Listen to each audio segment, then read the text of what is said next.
This is ridiculous. I mean, it's a really well-written user story, right? Today I'll show you how to save plus 90% time in writing user stories. Let's jump right in. And what you can do here is you can hook up your Jira instance. So I've just recently deactivated it. I'm gonna activate it again. And just for you to show how to connect it, you go to Add Integration. And then you would go and say Add Integration. And you have to give it a name and add the URL. In my case, I've done it already. The URL is this one. And that's just like the handle basically that will then, and we can do it just for the sake of it. So every is connected. And then I'm going to add a new one to more. Add this URL. It wouldn't let me. Okay, so we have to delete the issue.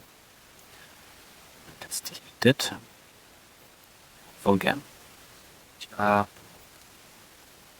We add it, then we go to connect.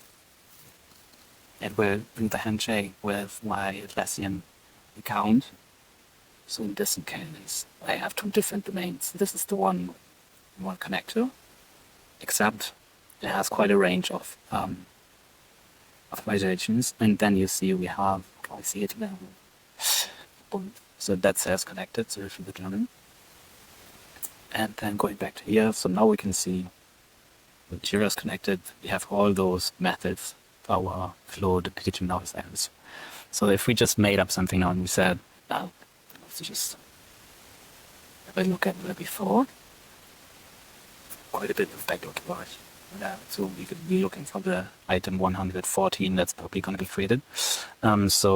I just had a chat with one of our software engineers to add LLM voice prompting to our UI techniques and the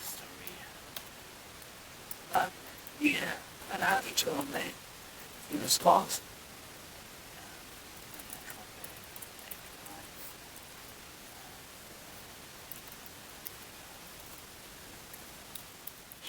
And prompts response time last week.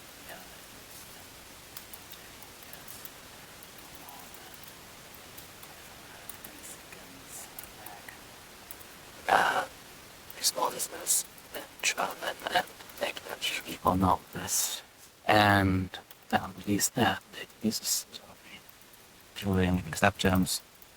Right here we are in that part estimation. Let's just go with this one. What this is going to do is it's going to process, then it's going to ask, is it okay if we use Jira? Yes, also this.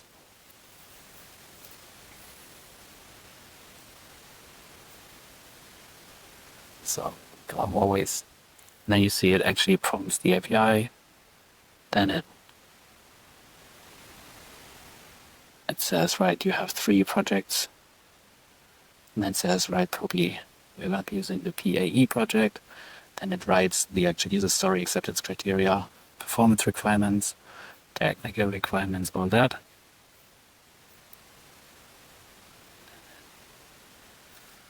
Estimates, story points, and so on and so on. Down the line, it says, let's create the issue. I have created PA 114, blah, blah. So we can jump to Jira and what we can see after we've refreshed.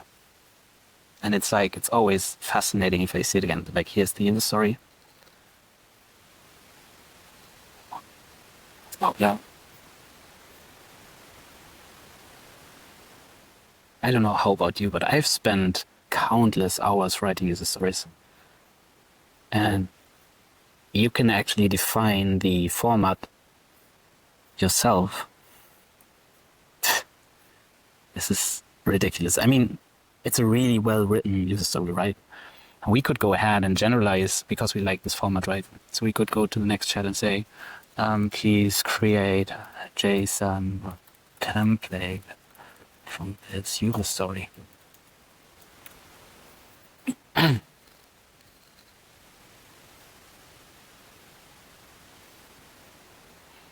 which would give us like assurance that whenever we create the next user story, it's always going to follow the same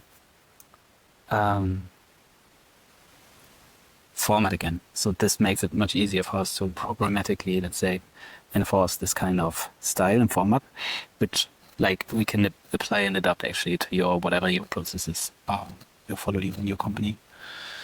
But yeah, I mean, that's that. And in the next video, I would run down like how to build this in Python. So you can, because this is, I don't know if you can use this due to privacy concerns and so on. But if you deploy this locally and even use a local LLM or just like the Azure API, whatever is allowed from IT on your end, and you can just like run this fully locally compliant with your NDAs and privacy statements and use